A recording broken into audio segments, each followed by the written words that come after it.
I used to live in Park City, so I would usually try to leave town when Sundance would come because I couldn't get into my favorite restaurants. So what's wonderful about it? What's wonderful about Sundance? Well, you know what? Because as it started off, it's giving filmmakers a voice, so that's the good thing about it.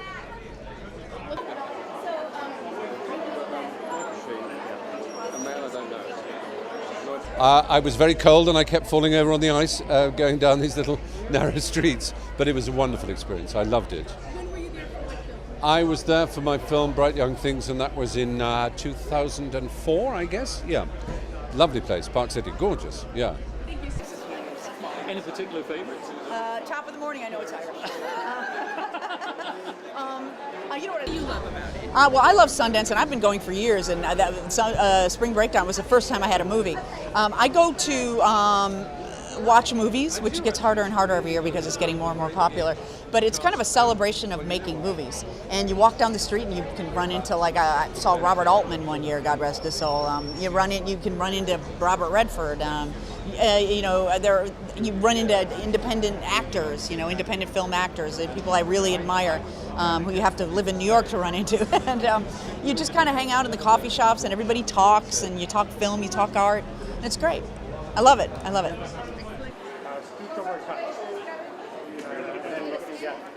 We're going to get him. He's going to stop.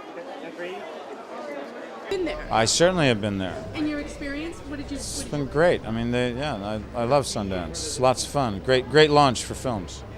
Thank you. They were really nice and easy to be around. So within like, He jokes around about acting, but Merriweather's great facility.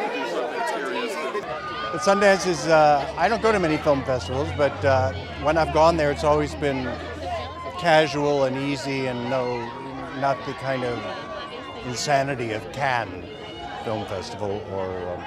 So it's a nice, it's kind of funky, I'm a big fan of Ivan Reitman. Have been for a long, long time. And then when I heard it was Natalie and For me, it was special because we had the very first screening of Saw in Sundance at a midnight screening, and it was so popular that we had to set up a second screening right away because the lines were around the block. So we went on competition, of course, but it was still a very memorable event.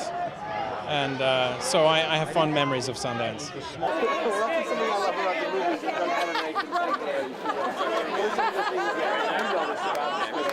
Go to every party and go to every event, even when you're tired, because it ends really fast. So my experience of it's all like one block, so it feels like this red carpet. It's all right there, and you feel overwhelmed, but just keep pushing through.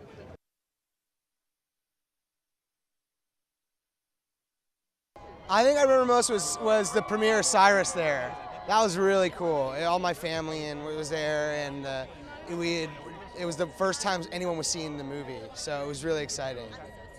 It was amazing. It was incredible. I mean, that was the first time that we got a taste of just how much people like the movie and how big it could be. his films, since the beginning, have always had a very strong musical presence, musical rhythm. I did about, I think at one point I did 8 of them on the trot, one after the other. I always loved it. I haven't been back since it's become, very commercial. I think it's a very changed festival. But I had a nice time with Quentin's movie when we took Reservoir Dogs there, and when I went there with Tupac, a movie I did with Tupac, and he just passed away, and we took that film there, and that was a good time. So it's always been a good experience, and I like the snow. Oh my God, skiing when there's no one on the slopes because everyone's watching films. Heaven. No lines. I play music there, we've played some gigs there that have been outstandingly fun, and it's really nice to go there with a film, and it's really nice to go there without a film so that you don't feel any pressure. You don't have to really do a whole lot of press, and you can go and ski. I mean, that's it. I haven't been, I think maybe it was there once. But Robert Redford pops into mind. What a wonderful thing that he's done creating that festival, and how many spin-offs, that it helped create. No, I'm so excited about Sundance this year. It's going to be, I think that film festivals are my favorite things to be a part of. One thing I actually like to do at film festivals is see movies, which kind of becomes like low on your priority list when you're there, because you're like, oh, there's a party and then there's a lounge. But despite all the press and all that stuff, I love seeing those movies that may never make it beyond the festival circuit. It's really a joy, and Sundance is certainly one of my favorites, so I'm looking forward to the next time I go. Well, I'm into those mountains, the Wasatch Range. I intend on living there very soon, in fact. There's a feeling that you're not all on your own making your movie, that we're all trying to do the same thing, and we all want to have the same kind of impact, and people are there because the stories that are told are ones that mean something to them and matter, and that they're invested in personally. And to be around a town full of people sharing their first exposure is that's something very special. Yeah. You know what led to all this talk about sex and drugs? Of course, there's so much media.